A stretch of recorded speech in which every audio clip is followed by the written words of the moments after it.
excited to jump into this dialogue today, this webinar. Thanks all for joining. How ESG impacts CPG. It's a really relevant topic right now. I think there's just a lot going on. One of the things we're going to kick off with is a poll question for how familiar you are with ESG. We'd love to know kind of where your stance is on it, and you should be seeing that shortly, so definitely participate. We have an incredible group of folks here to kind of walk us through their perspectives, which is really exciting. Elisa Turner, who is a leader at Impact IQ, recognized thought leader with over 20 years of helping develop ESG standards, has held many senior executive positions, such as Ralph Lauren, DKNY, Paul Smith, Guess, and is just incredibly passionate and super dedicated to the future of what this looks like. So she's going to be kicking off with incredible information. And then we have Alan Lewis, who is an executive for Natural Grocers by Vitamin Cottage, overseeing food and agricultural policy, as well as organic certification and compliance. Alan is active in many trade organizations, working with many federal and local policymakers to push change and support local for small food producers and makers. A good friend of mine, Jared Cohen, who's an active CPG investor, both personally and leading funds at Skyview Ventures, extensive experience with Goldman Sachs, Deutsche Bank, Credit Suisse, Barclays. He's executed more than 10 billion transactions across sell and buy side M&A. And then Errol Schweizer, who I've known for a long time as well, with 25 years of retail experience. He led merchandising at Whole Foods from 2009 to 2016, doubling sales to over 5 billion. And he's selected by Supermarket News as top 25 retail game changers.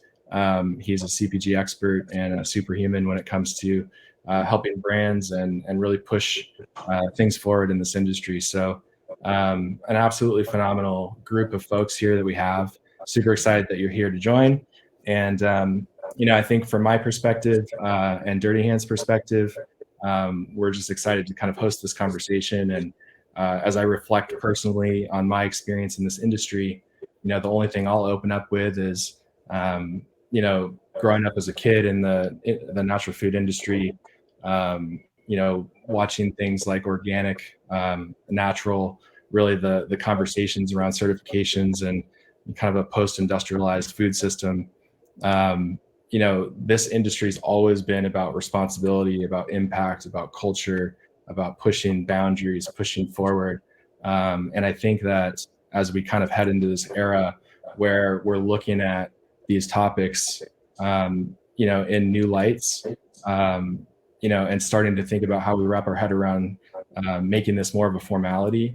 That's where I think this, opens up this conversation in a completely different way. But this industry has always been about pushing things forward and pushing the boundaries. And I'm super excited to dig into this topic together today and to understand how something like this can formalize some of the efforts around responsibility and culture. So with that, I'm going to kick it over to our first guest, Elisa Turner. Thanks so much. Thanks, Chris. Appreciate it. And I'm thrilled to be here and start exposing everybody to the history of ESG and how it's going to impact the CPG space. So start with my first slide.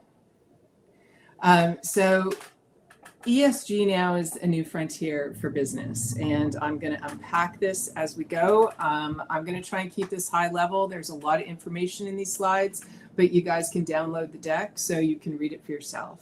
So on June 26th of this year, just a month ago, the inaugural IFRS Sustainability Disclosure Standards were released. And these standards are the culmination of 20 years of work and over 500 ESG metrics now being harmonized into one global standard. Next. Go ahead. Sorry. Thanks. So we now have one global standard, and again, we'll unpack this as we go.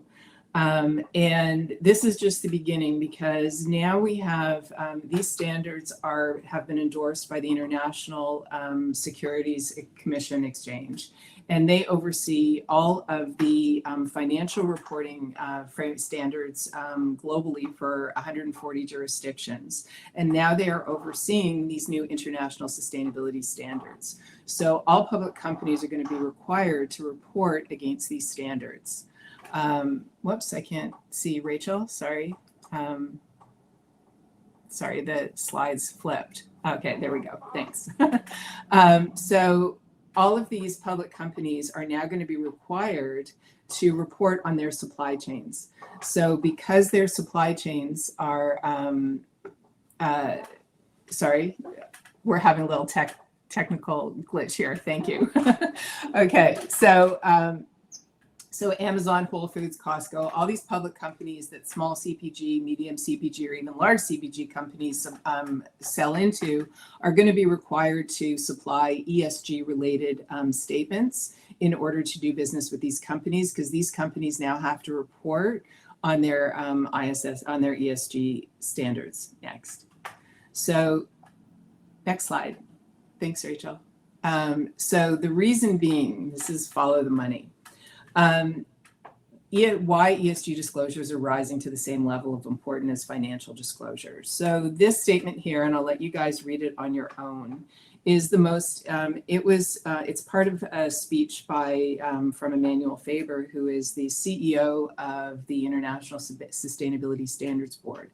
And he gave this speech on June 26 when they launched the disclosure standards.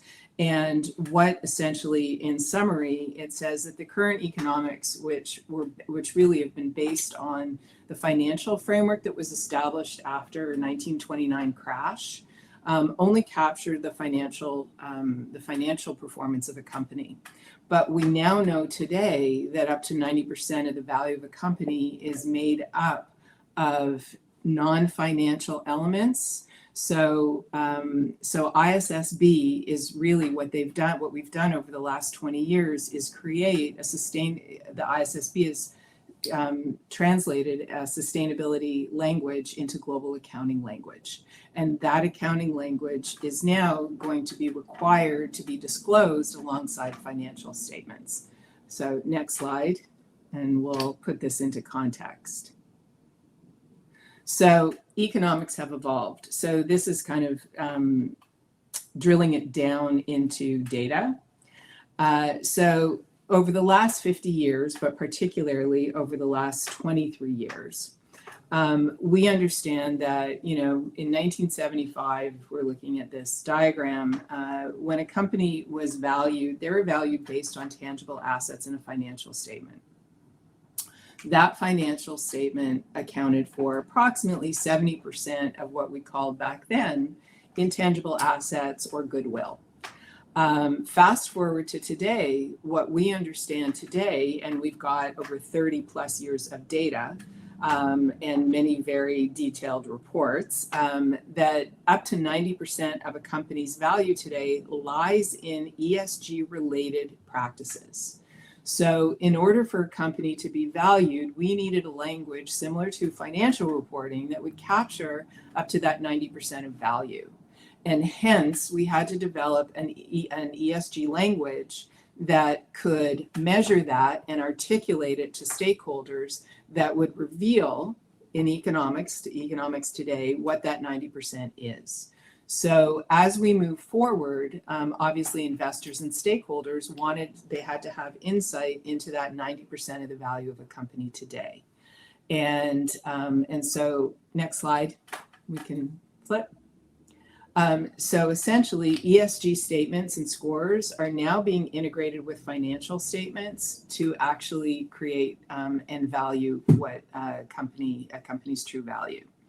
And these are now, that's why these are becoming requirements for, anybody who is looking for, any company that's looking for investment and really access to commerce and markets, as well as insight for corporate leaders in order to manage the risks and improve performance of their company. Next. Thanks, Rachel. Whoops, there we go. Okay, so whoops.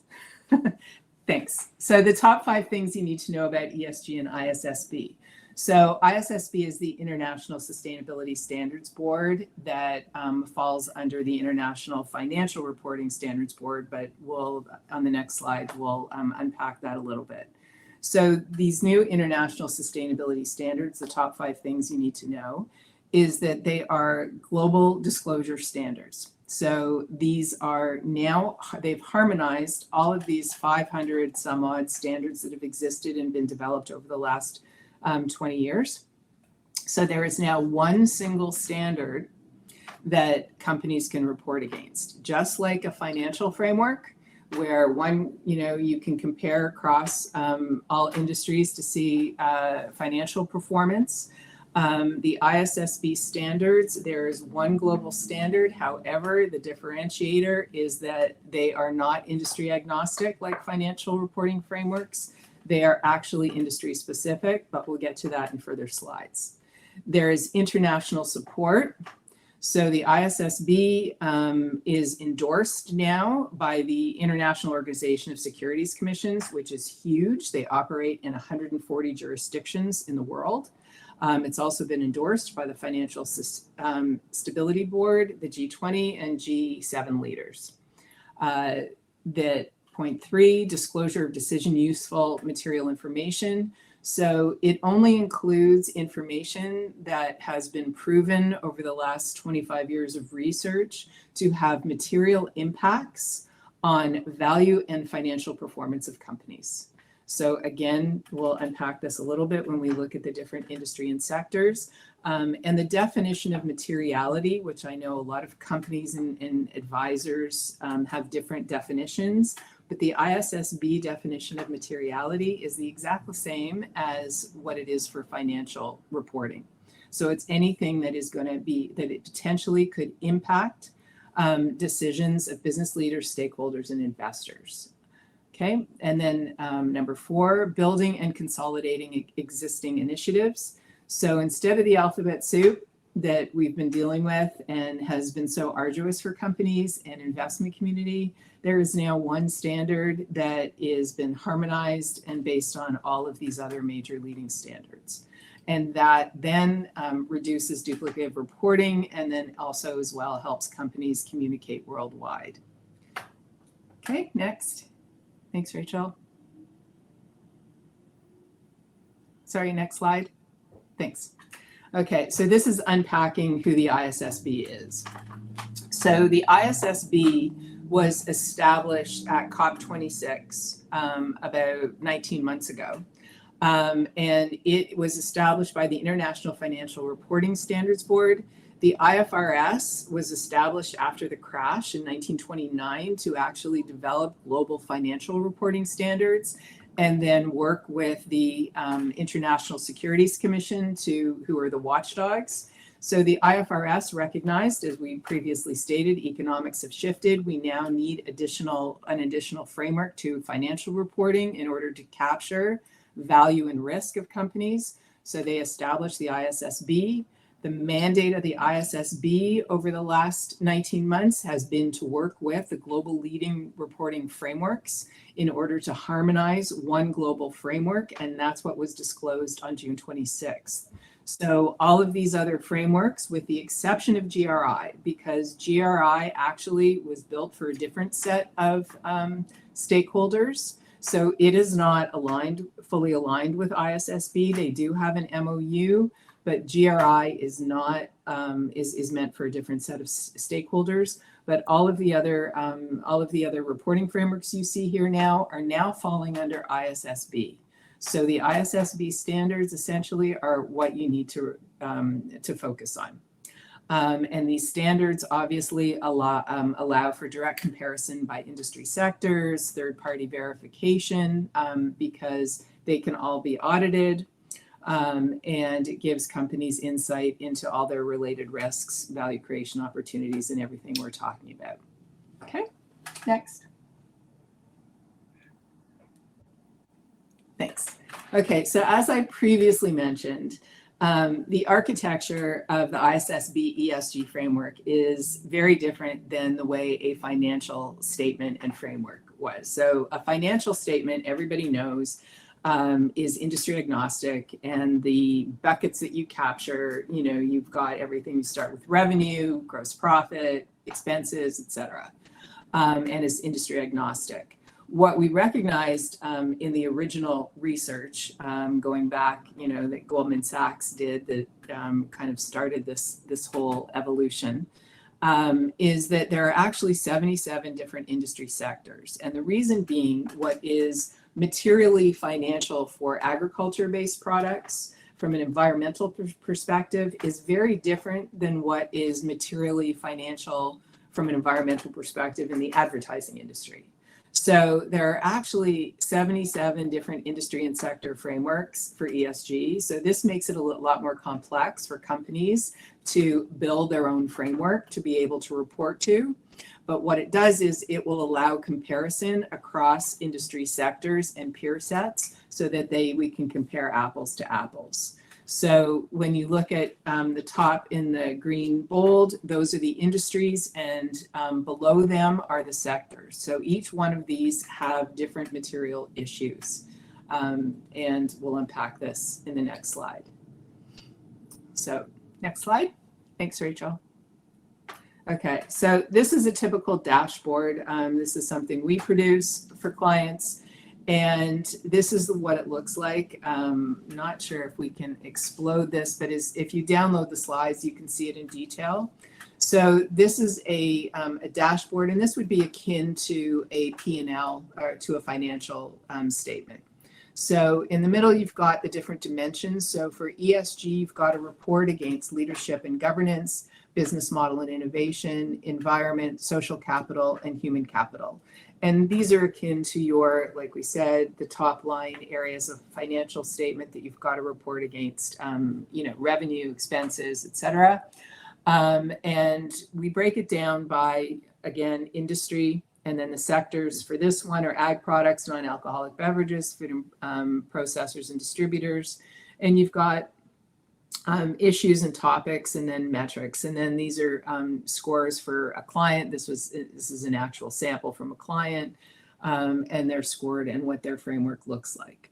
So these frameworks that are developed are all aligned with the global accounting principles, so they can be third-party audited, and they're aligned with ISSB, so they can carry an ESG verified mark.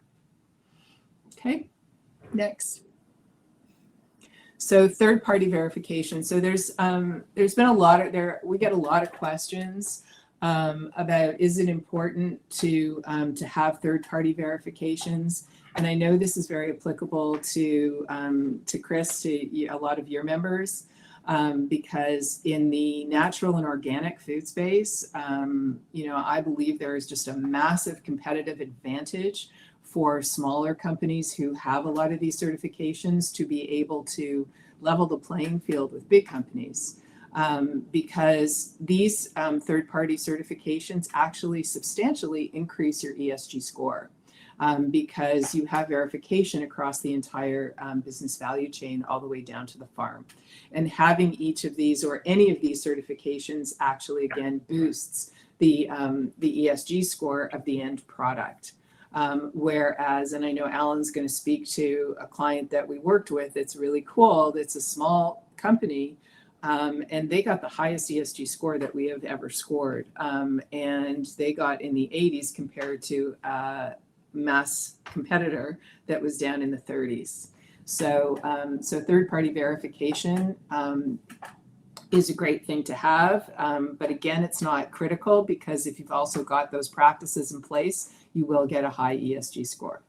Okay, next. And just saying that companies absolutely are going to have to account for their entire business value chain, because not sure if the audience is familiar with scope 1 to 2 and 3. But scope 3 is actually accountable. You will have to be accountable for all scope 3, which is your entire supply chain. And that's why the Amazons of the world are asking for ESG statements, because they have to account for their supply chain. So another Another point of clarification that we often get is, well, do we have to do an impact report off the bat? What does this look like? And the answer is no. So for the first 24 months, especially for smaller companies and private companies, you have a lot of wiggle room. And what stakeholders are looking for is starting with, do you have an awareness of what the ISSB requirements are? So what are your material ESG issues? Do you have a strategy around them? And then do you also, are you identifying metrics and do you understand the risks? So the starting point is putting together your ESG framework and your score. And that also allows for critical business insights to start making decisions for your company as to where you want to allocate resources, time, et cetera. Then from that becomes the framework that you can then, at the end of the year, create an impact report, ESG report, sustainability report, whatever you want to call it. Does that make sense? So, okay, next slide. Okay, so how does this then translate to ROI at consumer level? And ESG can be leveraged to increase competitive advantage. And I know Errol's going to talk to this. So I'll just stay real high level here. So in Europe, as of this year, there is a mandatory requirement for all food and beverage products to have eco-score labels. And that is the top label. That is the actual label that has to be on the products. We are launching in September in North America an ESG verified label that actually aligns with the ISSB. So these can be on end use products, they can be on websites, etc. So again, it's a verified label that assures clients, and they can also read your story about what you're doing. And it is a way to differentiate companies that are doing the right thing, that are passionate about doing the right thing, from the big guys and all the greenwashers, because the ESG verified label only comes with data-backed certification of communications and marketing initiatives and actual practices of the company. So this is a big step toward eliminating greenwashing. Okay, next. Okay, as I said, so now that we have, this is a new era of governance, now that we actually have global standards, this goes a long way to decreasing and monitoring greenwashing. The EU, which is the canary in the coal mine, has actually now passed regulations, first step of regulations, and they are moving forward that any ESG score, rating, claim is now going to carry heavy penalties if they are not data backed and aligned with ISSB. So, so we're starting to, now we have actually a leg to get up on to really differentiate the folks that are doing the proper thing from those that are greenwashing. Okay, next.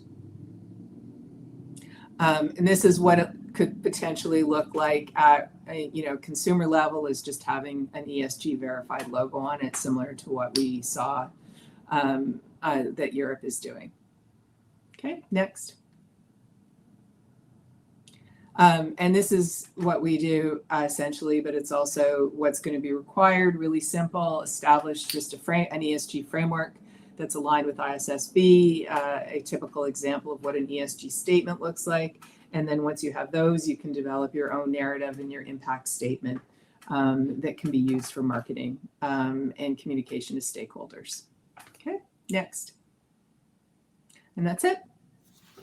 So thank you, and feel free to reach out with any questions, and look forward to the discussion. Thanks, Lisa. I feel like, first time we talked, I feel like we could talk for 6 hours about this and really unpack. There's so much to unpack. So we'll definitely be sending this out as a lot of information, but I appreciate the overview, and I'm excited to get to kind of the retailer perspective. Alan, would love to dig in with you, just kind of get your point of view, and we'll keep moving through so that we can get to some dialogue and some questions as well. But Alan, why don't you kick us off? Great. Thanks, Chris. And thanks, Elisa. This is me in front of the chalkboard here. I've been studying ESG intensively under Elisa's mentorship for a year. And if you're in the audience scratching your head right now, yeah, that's where you should be. This is very complicated, but in the end, I can summarize it in just a handful of words. ESG forces companies to measure and disclose their externalized costs to environment, to social, to communities, to labor, to animals. ESG forces companies to measure and disclose their externalized costs. This is a big sea change since almost everyone's business model is based on lowering costs by externalizing them to society or the planet or the environment, which is why we're in the mess that we got into. So I hope that brings it all down to, to the grass in your toes. Next slide, please. So we're talking here about how do retailers approach this? And the problem is that there are a million stock keeping units / also known as UPCs, different unique products that are being tracked for sales. Not a guesstimate. These are products on shelves with sales numbers attached to them. And you have a retail buyer who's looking at 5,000 brands, stocking a 100,000 square foot store, and he or she has a supply chain. Someone's got background audio on. I'm not sure who that is, but they're looking at a supply chain that they have no visibility into.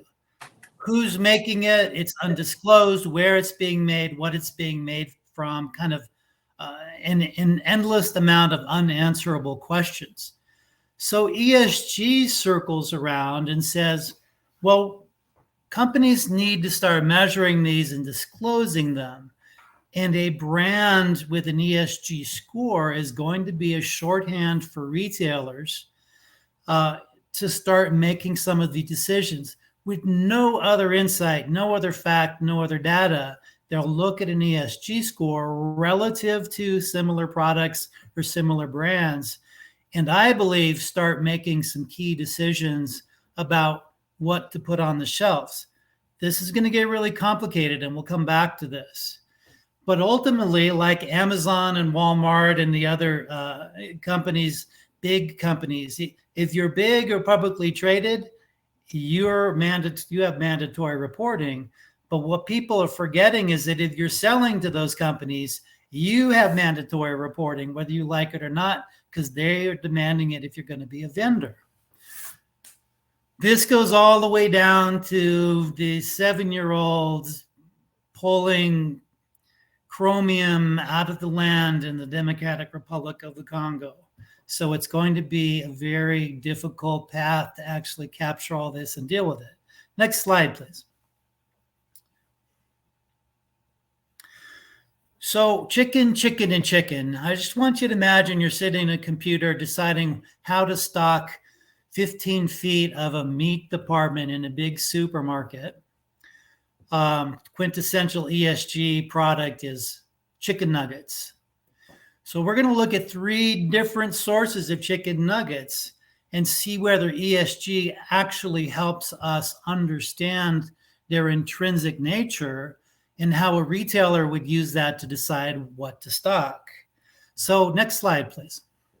I'm blazing through this we really want to get to the discussion. So a synthetic cultivated chicken, which means a bunch of cells, they're put into a sugar fermentation medium in a big vat.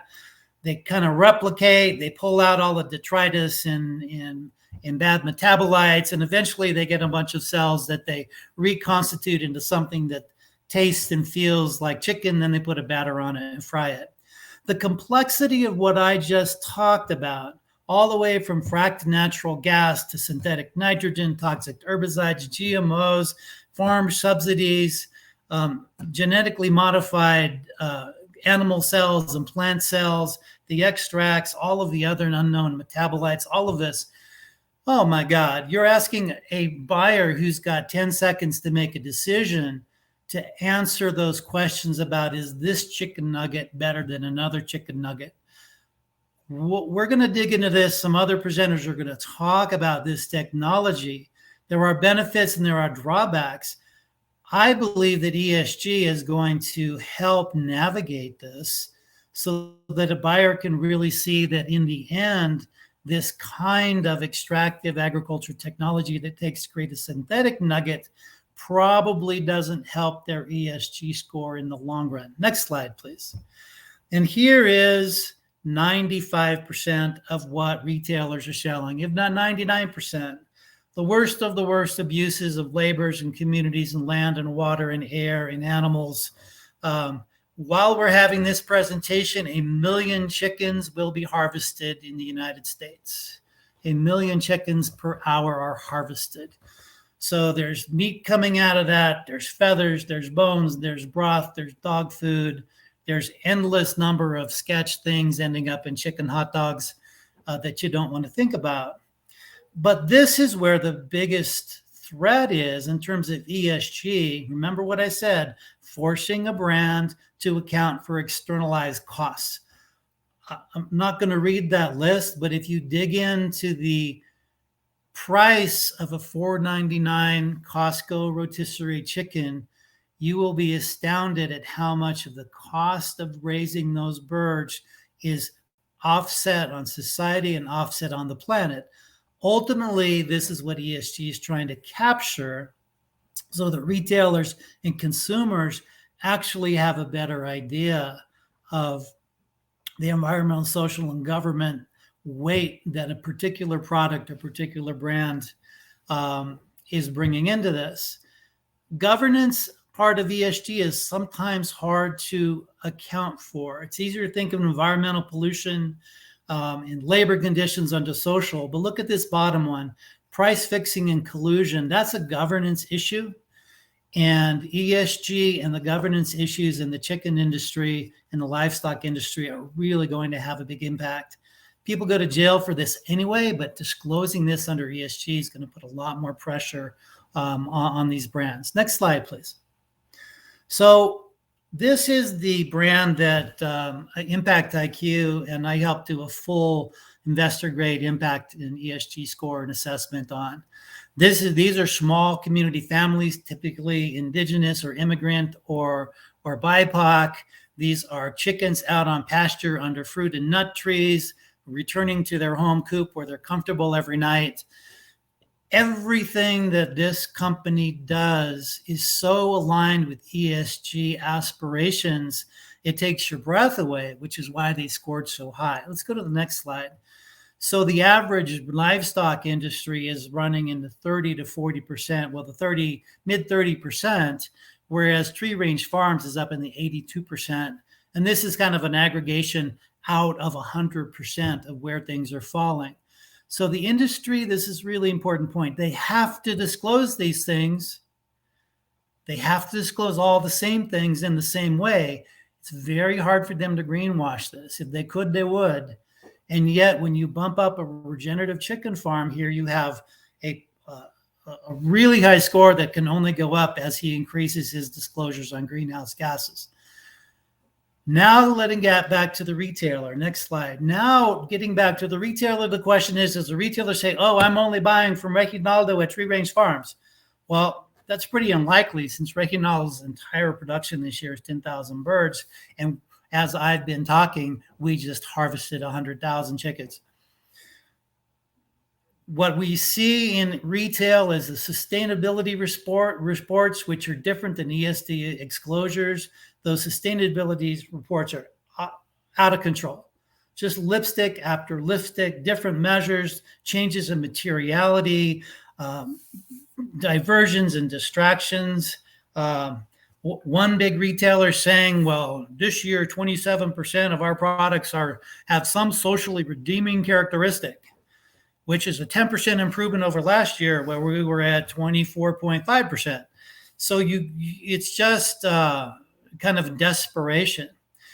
And I think the early greenwashers who have AAA plus ESG scores from a big global company like MSCI are in a panic right now because those scores are not supportable, they're not defensible, and they have to retract and regain and figure out, well, do I go to a different measurement scale?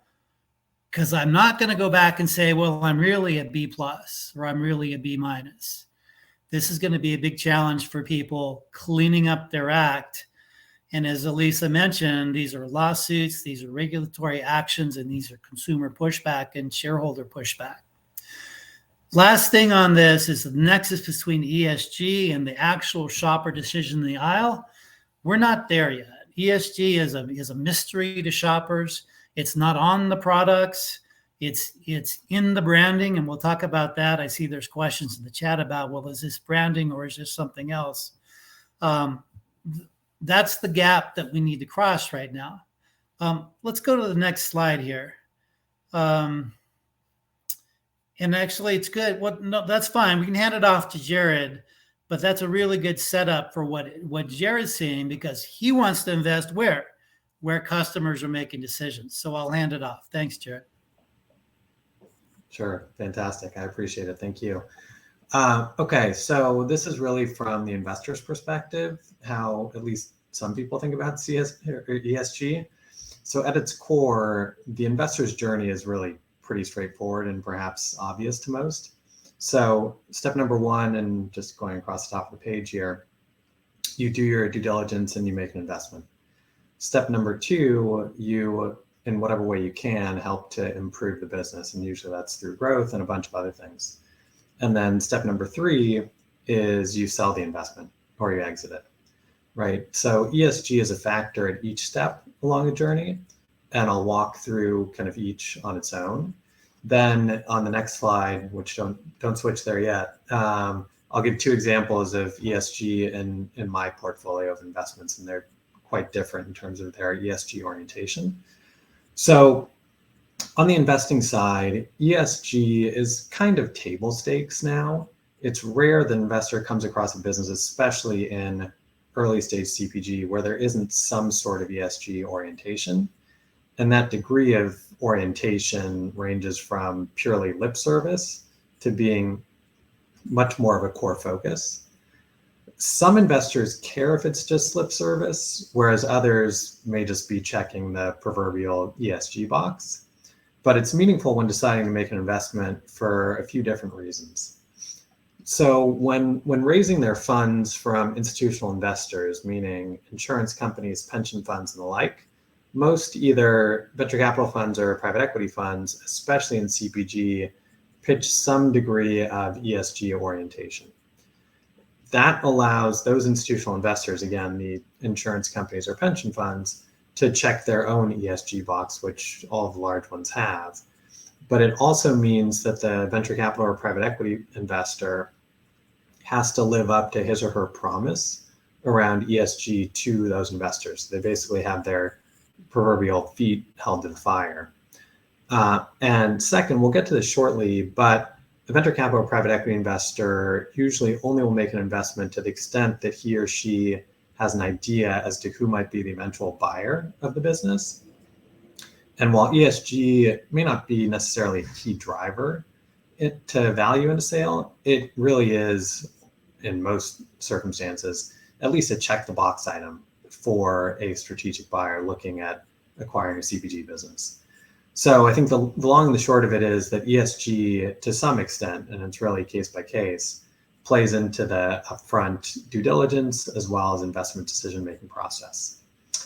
So going to the second step in the journey, which is helping a company grow and improve, to grossly oversimplify, for your business to be successful, you have to get distribution, and then you have to get customers, and then from there, repeat rate, and so on and so forth.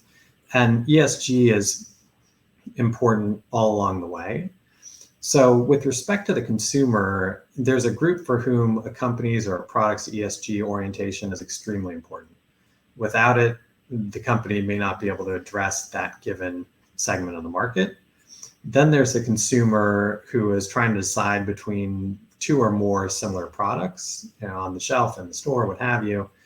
on the margin, a stronger ESG focus in a given product may help to sway that consumer a little bit.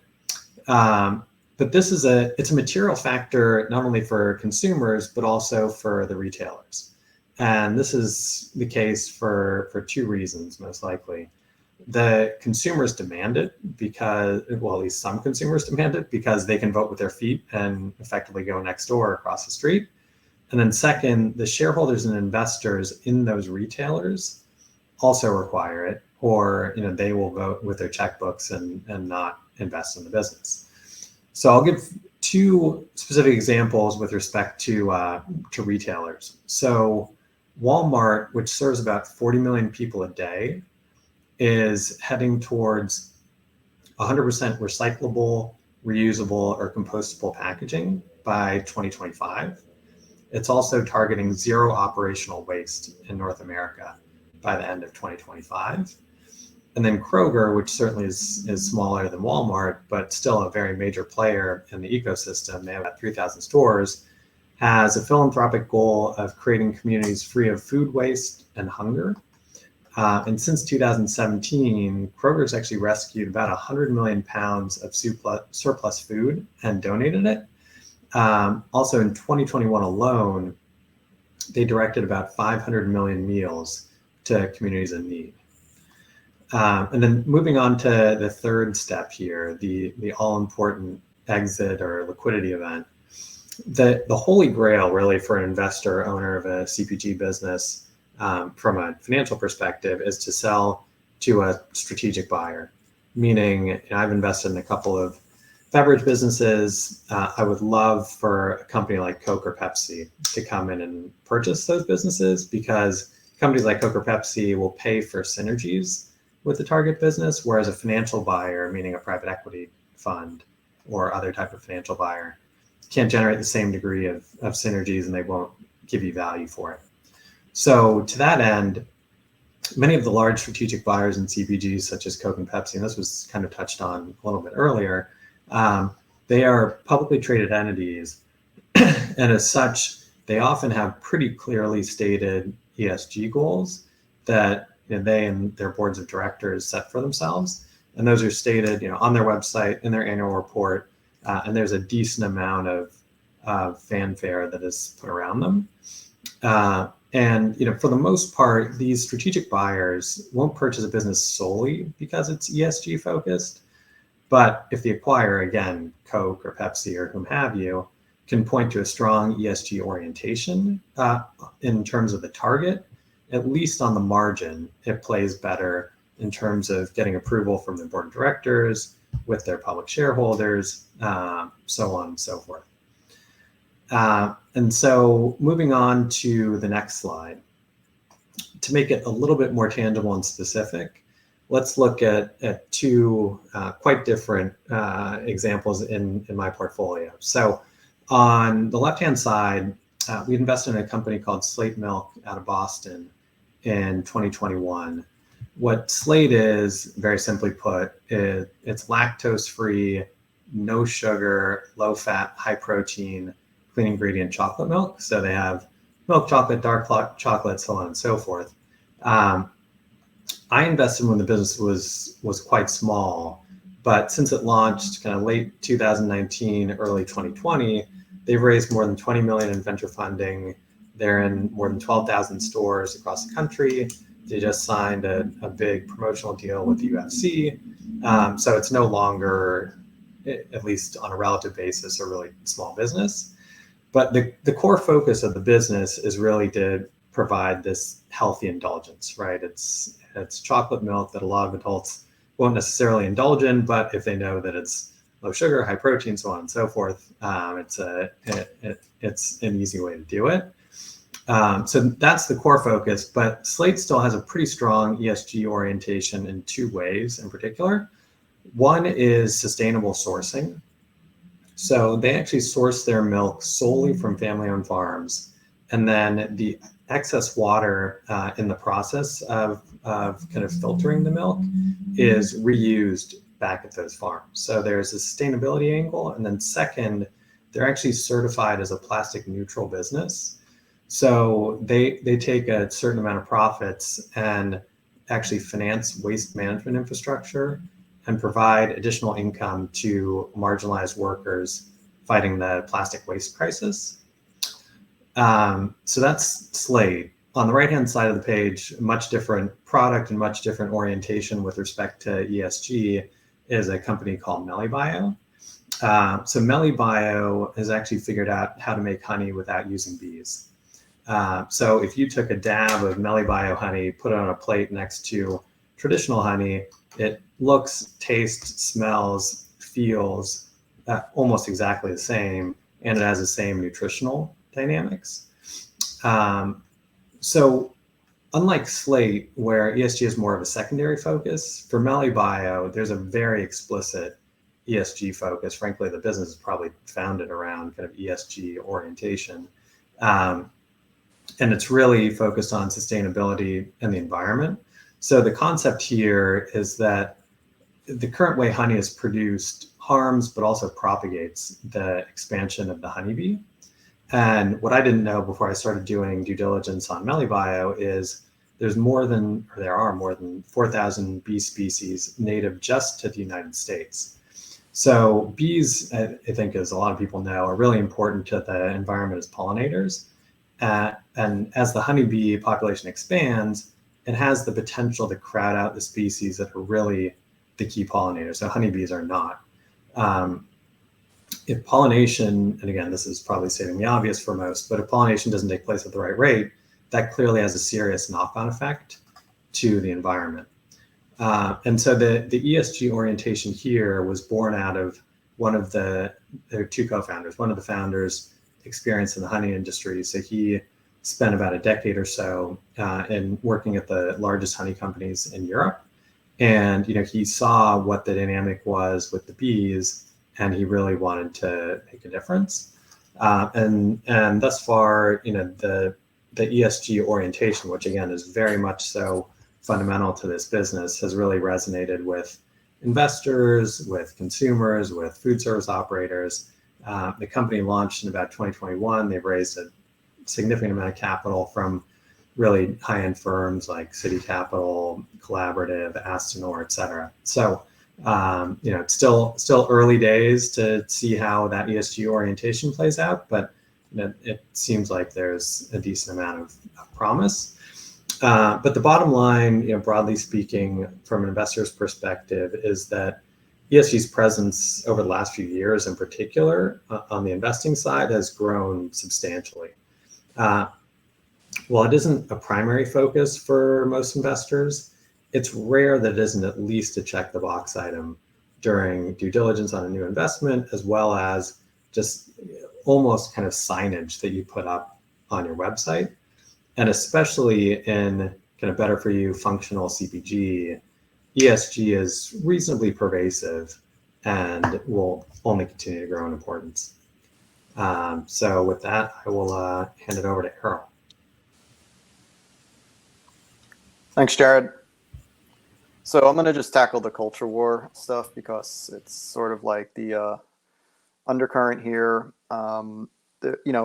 I had actually misunderstood ESG quite a bit until I was on the board of a couple publicly traded companies where it was essentially a fiduciary and governance piece of the business. It was actually the CFO who usually ran any sort of ESG conversations. Primarily in the media, it's very marketing focused. And so that's why I wanted to say, do you consider balance sheets woke?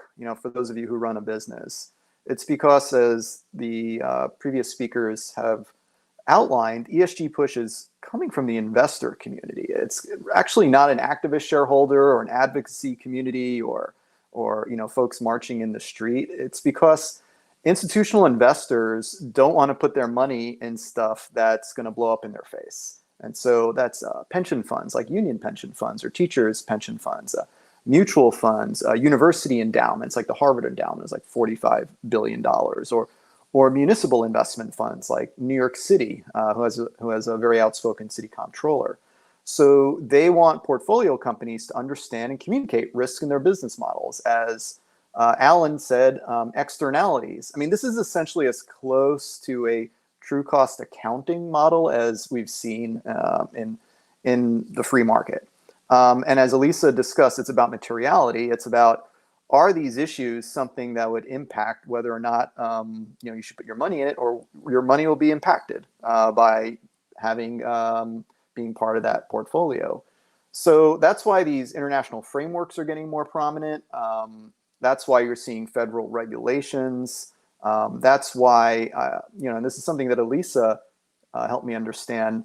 This ESG framework conversation is essentially what P&L and balance sheets were after the Great Depression. Before the Great Depression, profit and loss and balance sheets and those kind of reports were not required. So a lot of companies fudged them. Hence, you had the crash and the depression. And so that was one of the reforms that happened. And it seems to me that a lot of businesses, particularly folks in the investor community, are seeing the world is on fire and it's their fault. And maybe they should start doing some things about it.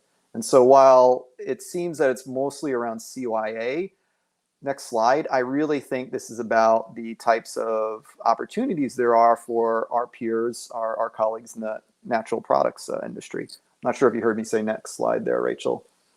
So it's really significant that literally this week, this came through my social media feed, the International Sustainability Standards Board's standards have been endorsed by securities regulators. And so when we talk about the global economy, international capitalism, these are the types of entities that really don't make the media, don't really make our consciousness unless we really dig. And so something known as like the IOSCO, the International Organization of Securities Commissions, every country has its own securities regulators. Well, they all get together. They've got their own little club, but it's important because they look at how to standardize what they're measuring against, because capital flows across borders, product inventory flows across borders. So these types of frameworks are really important for creating some sort of standardization. And they've primarily been on the numbers side of the accounting. And now what we're seeing, as Elisa has said, is it's on this ESG, it's on these material aspects of environmental social governance. Next slide, please. And Jared already covered this in depth. I found some cool numbers that there's a lot of energy from investors that would probably turn investment opportunities down over ESG related concerns. And I was just reading another headline this morning about like child labor in a chicken plant. And some kid, a kid like 13 or 14 years old, died because they got tangled up in the machinery. All right. You know, it's kind of like light to call it an ESG issue, but that's sort of the types of things that investors are saying, well, we don't want our money in that. We don't want to be liable. We don't want, our portfolio pension funds to be in a company that, kids are dying. So whether or not it has an impact on that, we'll see. But for now, it's the investors are saying in growing numbers, we don't want to put money in that. Next slide. So here's why I got interested. The stuff that we do every day in the natural products industry, organic certification, plant-based, climate-friendly and regenerative, humanely raised animal proteins, fairly ethically traded, non-GMO verification. This is the stuff we're trying to make mainstream, that we've really helped create a $200+ billion marketplace for. Well, that's actually what ESG really is. Next slide. So there was this McKinsey-Nielsen study, and if you were at Expo West, I was on a panel discussing it, where they looked at ESG claims. And at first I was like hesitant to be on the panel because what do they mean by ESG? That's a lot of marketing BS. Well, what they actually measured were those certifications that many of us have put our careers into building. So it's cage-free, cruelty-free, compostable, and there is certifications for compostability, the plant-based, ethical and fair wage, organic. I'll keep saying organic. It's a big deal. This is actually what ESG is. This, it's not rocket science. So when we're talking about the types of claims that reduce risk, it's the stuff we do every day. Next slide. And this is where consumers are going to. So it's not only the investors, but they are following the consumers. And I cut and pasted a bunch of different sources and slides here. But one thing I want to say is, as the younger the consumers get, the more they're interested in it. They want to see sustainability. Next slide.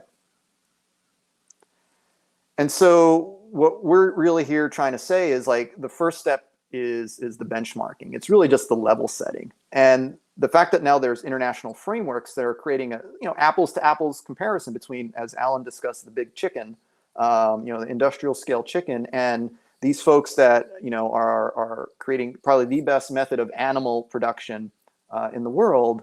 This is really where we should be putting our energy.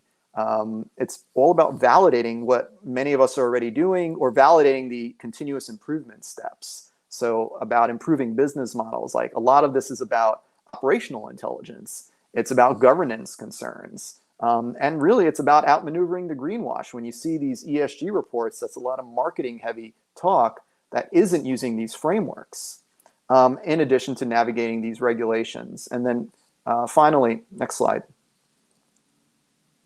Oh, actually, that's it for me. We'll go to Q&A. Thanks, Rachel.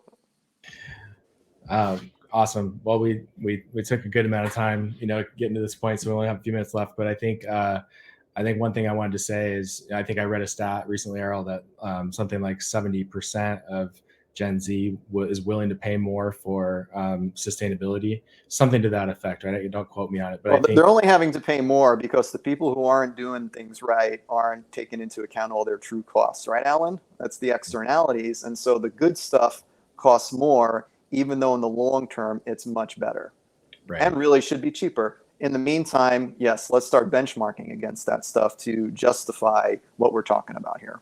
We have to do that. So it starts to translate down to the consumer though, right? I mean, a lot of this is kind of unsexy, but ultimately it's all built around consumer consciousness. I've never heard the words Iosco and sexy in the same sentence. Well, let's get to a couple of the questions, I guess. One of the questions that was posed is around alcohol beverages companies, and if this is included in the ISSB framework.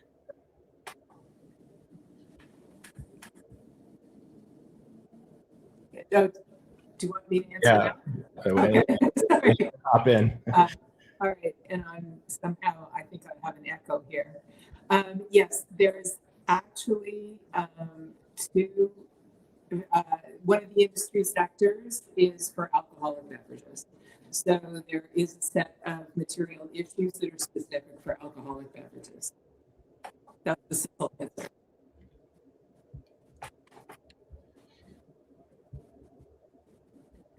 I think another important question that was posed is, what does this mean for younger kind of emerging brands, that are smaller and up and coming, and is it easier for them to kind of, go after a positive ESG scorecard, or more difficult? Maybe Errol, you can comment on that one. Alan, I think Alan, you want to say something because you're speaking and your mic's on. Why don't you go ahead? Go ahead. Oh God, you got me fired up. So I wanted to jump in because Tree Range Farms is the smallest of the small. And I'm right with the questioner who said, isn't this a barrier to small business? In fact, this is opening doors for Tree Range Farms with Kellogg's and General Mills and others who are desperate for proper ESG disclosed supply chains. So yeah, it's expensive and it takes time and effort, but it is opening doors for smaller companies that big companies are having a hard time adjust to. I'm sorry, Errol, go ahead. I mean, you're going to say the same thing I would. As with all certifications or validations, folks should see it as an add-on, as incremental value, as an asset to be communicated. And this time, not just to customers, but also to investors. And as Alan has discussed, retailers who, just as another example, one of the largest private label manufacturers of granola was caught using migrant child labor in their supply chains. They literally make granola for everybody, every major retailer. And then what happened was all the retailers went back and said, how did we miss this? How did this happen? How do we not know? It's not as if they were all saying, well, we want to make sure we're using child labor in our supply chains. It's probably the opposite. This is one of those things where a company that is able to say, we've got ethical supply chains, we've got this all covered, we don't have these issues, probably has a better chance of at least being in the bid as some of the big guys, because now the big guys are going to be subjected to much, much heavier scrutiny, particularly if they're publicly traded. Absolutely. Well, I know we're at time. I can't believe how fast it goes by when you're talking about something interesting. But there's plenty of more questions. We are going to share all of this, all of these resources. We'll probably have some way to follow up with all the questions that were unanswered in this time. But appreciate everybody coming out. Thanks for the active dialogue. I think that there could be a lot of follow up, here to come on this topic. And yeah, appreciate everybody showing up, and thanks so much.